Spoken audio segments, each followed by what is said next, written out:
Sir CM ಅವ್ರನ್ನ ಭೇಟಿ ಮಾಡಿದ್ರು. ಹೌದು, ಈಗ ನಮ್ಮ ಮುಖ್ಯಮಂತ್ರಿಗಳನ್ನ ನಾವು ಭೇಟಿ ಮಾಡಬಾರ್ದಾ? ಭೇಟಿ ಮಾಡಲ್ಲ ಸರ್, ಆದ್ರೆ ಮೊನ್ನೆ ದಿನ ನೀವು ಬೇಜಾರು ಮಾಡ್ಕೊಂಡಿದ್ರಿ.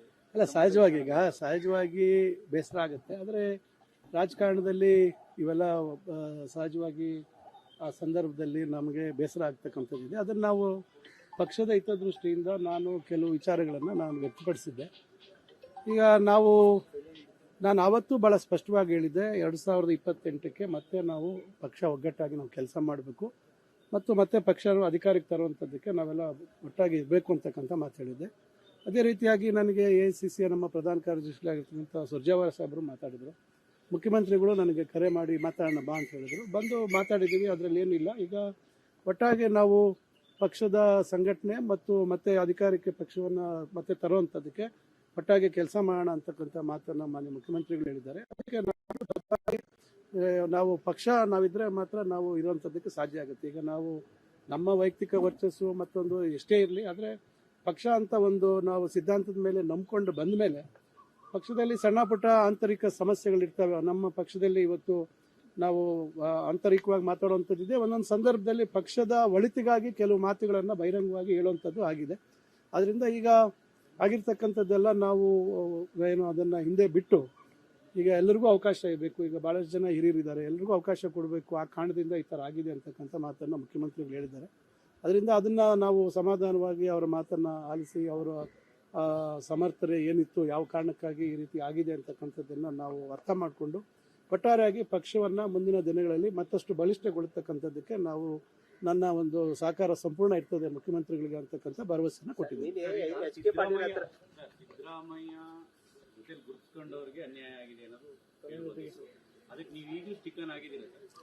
ಈಗ ನೋಡಿ, ಈಗ ಆ ರೀತಿ ನನಗೆ ಮನಸ್ಸಿಗೆ ಆ ರೀತಿ ಆ ಸಂದರ್ಭದಲ್ಲಿ ಅನಿಸಿರ್ತಕ್ಕಂಥದ್ದನ್ನು ನಾನು ವ್ಯಕ್ತಪಡಿಸಿದ್ದೀನಿ. ಈಗ ಮಾನ್ಯ ಮುಖ್ಯಮಂತ್ರಿಗಳು ಅದನ್ನು ಸಂಪೂರ್ಣವಾಗಿ ನನ್ನ ಗ್ರಹಿಕೆ ಏನಿತ್ತು ಅದರ ವಸ್ತುಸ್ಥಿತಿಯನ್ನು ಹೈಕಮಾಂಡ್ ಮಟ್ಟದಲ್ಲಿ ಏನೆಲ್ಲ ಚರ್ಚೆಗಳಾಯಿತು ಅಂತಕ್ಕಂಥ ವಿಚಾರವನ್ನು ಎಳೆಯಾಗಿ ಅವರು ಬಿಡಿಸಿ ಹೇಳಿದ ಮೇಲೆ ಬಹುಶಃ ಇದು ಪಕ್ಷದ ಸರ್ವಾಂಗೀಣ ಎಲ್ಲರ ಯಾರು ಹಿರಿಯರಿದ್ದಾರೆ, ಯಾರು ಇವತ್ತು ಮಂತ್ರಿಗಳಾಗಬೇಕು ಅಂತಕ್ಕಂಥ ಬಯಕೆ ಇರ್ತಕ್ಕಂಥ ಅವರ ಏನಿತ್ತು ಅಂತಕ್ಕಂಥದ್ದನ್ನು ಅವರು ನನ್ನ ಜೊತೆ ಮುಕ್ತವಾಗಿ ಚರ್ಚೆ ಮಾಡಿ ಹೇಳಿದ ಮೇಲೆ ಒಟ್ಟಾರೆಯಾಗಿ ಪಕ್ಷ ಇವತ್ತು ನಮಗೆ ಮುಖ್ಯ. ಪಕ್ಷವನ್ನು ಸದೃಢ ಮಾಡ್ತಕ್ಕಂಥದ್ದು ನಾವೆಲ್ಲರೂ ಒಟ್ಟಿಗೆ ಸೇರಬೇಕು. ಯಾರು ಒಬ್ಬರಿಂದ ಪಕ್ಷವನ್ನು ಕಟ್ಟಲಿಕ್ಕೆ ಸಾಧ್ಯ ಇಲ್ಲ. ನಾವೆಲ್ಲರೂ ಜೊತೆಯಾಗಿ ಪ್ರತಿಯೊಂದು ಜಿಲ್ಲೆಯಲ್ಲಿ ನಾವೆಲ್ಲರೂ ಕೈ ಜೋಡಿಸಿದಾಗ ಮಾತ್ರ ನಾವು ಪಕ್ಷ ಇವತ್ತು ನಾವು ಮುಂದೆ ಒಂದು ಸತಿ ಅಧಿಕಾರಕ್ಕೆ ತರುವಂಥದ್ದಕ್ಕೆ ಸಾಧ್ಯ ಆಗುತ್ತೆ ಅಂತಕ್ಕಂಥ ವಿಚಾರವನ್ನು ಚರ್ಚೆ ಮಾಡಿದ್ದೇವೆ. ಅದರಿಂದ ಇವತ್ತು ಪಕ್ಷದ ಒಂದು ತೀರ್ಮಾನಕ್ಕೆ ನಾವು ಗೌರವ ಕೊಡಲೇಬೇಕು ಅಂತಕ್ಕಂಥದ್ದು ಇವತ್ತು ನಮಗೆಲ್ಲರೂ ಹಿಂದೇನೂ ಗೊತ್ತಿತ್ತು, ಇಲ್ಲ ಅಂತಿಲ್ಲ. ಆದರೆ ಕೆಲವು ವಿಚಾರಗಳನ್ನ ಪಕ್ಷ ಕೂಡ ಸ್ವಲ್ಪ ಆಲೋಚನೆ ಮಾಡಬೇಕಿತ್ತು ಅಂತಕ್ಕಂಥದ್ದನ್ನು ನಾನು ಆ ಸಂದರ್ಭದಲ್ಲಿ ವ್ಯಕ್ತಪಡಿಸಿದೆ. ಬದಲಾವಣೆ ಚರ್ಚೆ ನಡೀತಿದೆ ಸರ್. ಈಗ ಚಿಕ್ಕಬಳ್ಳಾಪುರ ಮತ್ತು ಕೋಲಾರ ಪರಿಗಣಿಸಬೇಕು ಅಂತ ಹೇಳ್ತೀವಿ. ಈಗ ನೋಡಿ, ಈಗ ಆಗೋಗಿದೆ. ಈಗ ಸುಮಾರು ಜಿಲ್ಲೆಗಳಿಗೆ ಅವಕಾಶ ಆಗಿಲ್ಲ. ಈಗಾಗಲೇ ಹೊಸದಾಗಿ ಮಂತ್ರಿಗಳು ಪ್ರಮಾಣ ವಚನ ಬೋಧನೆ ಆಗಿದೆ. ಈಗ ಸದ್ಯದಲ್ಲಿ ಖಾತೆಗಳು ಹಂಚಿಕೆ ಆಗುತ್ತೆ. ಇವತ್ತು ಸರ್ಕಾರ ನಡಿಬೇಕಾಗುತ್ತೆ, ಜನರಿಗೆ ನಾವು ಕಾರ್ಯಕ್ರಮಗಳನ್ನು ಮುಟ್ಟಿಸುವಂಥದ್ದಾಗಬೇಕಾಗುತ್ತೆ. ಅದರಿಂದ ಮತ್ತೆ ಇದೇನು ಹುಡುಗಾಟಿಕೆ ಇಲ್ಲ. ಈಗ ಒಂದ್ಸತಿ ಪ್ರಮಾಣ ವಚನ ಬೋಧನೆ ಮಾಡಿ ಮತ್ತೆ ಬದಲಾಯಿಸೋದು ಇವೆಲ್ಲ ಸಾಧ್ಯ ಇಲ್ಲ, ರಾಜಕಾರಣ ವ್ಯವಸ್ಥೆಯಲ್ಲಿ ಸಾಧ್ಯ ಇಲ್ಲ. ಒಂದೇ ಪಕ್ಷ ನಾವೇನು ಇವತ್ತು ಪಕ್ಷಕ್ಕಾಗಿ ನಾವು ಯಾವ ರೀತಿ ಕೆಲಸ ಮಾಡ್ತೇವೆ ಅದನ್ನು ಮುಂದೊಂದು ದಿವಸ ಪಕ್ಷ ಗುರುತಿಸದೆ ಅಂತಕ್ಕಂಥ ಒಂದು ಆತ್ಮವಿಶ್ವಾಸ, ಒಂದು ಆಪ್ಟಿಮಿಸಮ್ ಇದು ನಮ್ಮಲ್ಲಿ ಇರಬೇಕಾಗುತ್ತೆ. ನಾವು ಆ ರೀತಿ ಒಂದು ಆಸೆಯನ್ನು ಇಟ್ಕೊಂಡು ನಾವು ಮತ್ತೆ ಪಕ್ಷಕ್ಕಾಗಿ ಕೆಲಸ ಮಾಡಬೇಕಾಗುತ್ತೆ. ಸುಧಾಕರ್ ಅವರು ಸಮಾಧಾನ ಪಟ್ಟುಕೊಂಡಿದ್ದಾರೆ ಅಂತ ಇಲ್ಲ, ಖಂಡಿತ. ಈಗ ನೋಡಿ, ಈಗ ಯಾವುದೇ ಆಗಲಿ ಒಂದು ಆ ಗಳಿಗೆಯಲ್ಲಿ ಆ ಸಂದರ್ಭದಲ್ಲಿ ಪ್ರತಿಯೊಬ್ಬರಿಗೂ ನೋವಾಗುತ್ತೆ, ಬೇಸರ ಆಗುತ್ತೆ.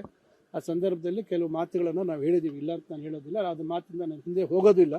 ಆದರೆ ಅಂತಿಮವಾಗಿ ಏನು ನಮ್ಮ ಮುಖ್ಯಮಂತ್ರಿಗಳು ಮತ್ತು AICCಯ ನಮ್ಮ ಪ್ರಧಾನ ಕಾರ್ಯದರ್ಶಿಗಳು ಯಾವೆಲ್ಲ ಕಾರಣಗಳಿಂದ ಏನೆಲ್ಲ ಆಯಿತು ಅಂತಕ್ಕಂಥದ್ದು ಸಂಪೂರ್ಣವಾಗಿ ನನ್ನ ಜೊತೆ ಚರ್ಚೆ ಮಾಡಿ ನನಗೆ ಹೇಳಿದ ಮೇಲೆಗೆ ಅವರ ಸೂಚನೆ ಮೇರೆಗೆ ನಾನು ಮತ್ತೆ ಮುಖ್ಯಮಂತ್ರಿಗಳು ಕೂಡ ನೀನು ಬಂದು ನನ್ನನ್ನು ಮಾತಾಡು ಅಂತ ಹೇಳಿದಾಗ ಅವ್ರ ಜೊತೆ ನಾನು ಬೆಳಗ್ಗೆನೆ ಬಂದು ಮುಕ್ತವಾಗಿ ಅವ್ರ ಜೊತೆ ಚರ್ಚೆ ಮಾಡಿ ಎಲ್ಲ ವಿಚಾರಗಳಿಗೆ ನನ್ನಲ್ಲಿದ್ದಂಥ ಗೊಂದಲಕ್ಕೆ ಸಮಸ್ಯೆಗಳಿಗೆ ಅವರು ಸಂಪೂರ್ಣವಾಗಿ ನನಗೆ ಸಮಾಧಾನವಾಗುವ ರೀತಿಯಲ್ಲಿ ಅವರು ಹೇಳಿರ್ತಕ್ಕಂಥದ್ದನ್ನು ನಾನು ಒಪ್ಕೊಂಡಿದ್ದೇನೆ. ನಾನು ಇನ್ನು ಯಾವುದೇ ಸಭೆ ಸಮಾರಂಭಗಳಲ್ಲಿ ಇದಕ್ಕೆ ಸಂಬಂಧಪಟ್ಟಂತೆ ನಾನು ಅಥವಾ ನಮ್ಮ ಜಿಲ್ಲೆಯಲ್ಲಿ ನಾವು ಯಾರೆಲ್ಲ ನಾವು ಒಟ್ಟಿಗೆ ಸೇರಿ 2 ಜಿಲ್ಲೆಗಳಲ್ಲಿ ಕೋಲಾರಲ್ಲಿ ಮಾತಾಡಿದ್ವಿ.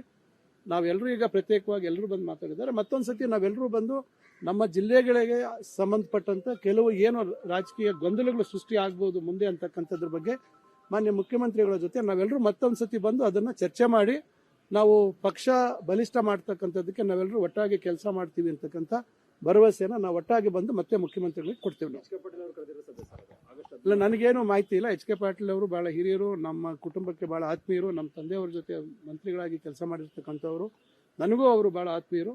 ಆದರೆ ಅವ್ರು ಯಾರು ಇದುವರೆಗೂ ಇದು ವಿದ್ಯಮಾನಗಳಾದಂಥ ಸಂದರ್ಭದಿಂದ ಅವ್ರು ನನಗೆ ಸಂಪರ್ಕ ಮಾಡಿಲ್ಲ, ನಾನು ಅವ್ರ ಜೊತೆ ಮಾತಾಡಿಲ್ಲ. ಆದರೆ ಈಗ ಮುಖ್ಯಮಂತ್ರಿಗಳ ಜೊತೆ ಮಾತಾಡಿದ ನಂತರ ಅಂಥದ್ದು ಯಾವುದಕ್ಕೂ ನಾವು ನಾನಂತೂ ಅಥವಾ ನಮ್ಮ ಕೋಲಾರ ಜಿಲ್ಲೆ ಏನು ಅವಿಭಜಿತ ಕೋಲಾರ ಜಿಲ್ಲೆ ನಾವ್ಯಾರು ಆ ರೀತಿಯಾಗಿ ನಾವು ಯಾವುದೋ ಸಭೆಗಳಲ್ಲಿ ಪಾಲ್ಗೊಳ್ಳೋದಿಲ್ಲ. ನಿಮ್ಮ ಅಸಮಾಧಾನ ಬಗೆಹರಿದೆ. ನಾರಾಯಣ ಸ್ವಾಮಿ ಅವರು ಕಡಿಮೆ ಆಗಿಲ್ಲ ಸರ್. ನಾರಾಯಣ ಸ್ವಾಮಿ ಅವರು ಇದೆ, ನಾವು ನಾರಾಯಣ ಸ್ವಾಮಿ ಅವ್ರನ್ನ ಮಾತಾಡ್ತೀವಿ. ಮುಖ್ಯಮಂತ್ರಿಗಳ ಹತ್ರ ನಿನ್ನೆ ಮಾತಾಡಿದ್ದಾರೆ.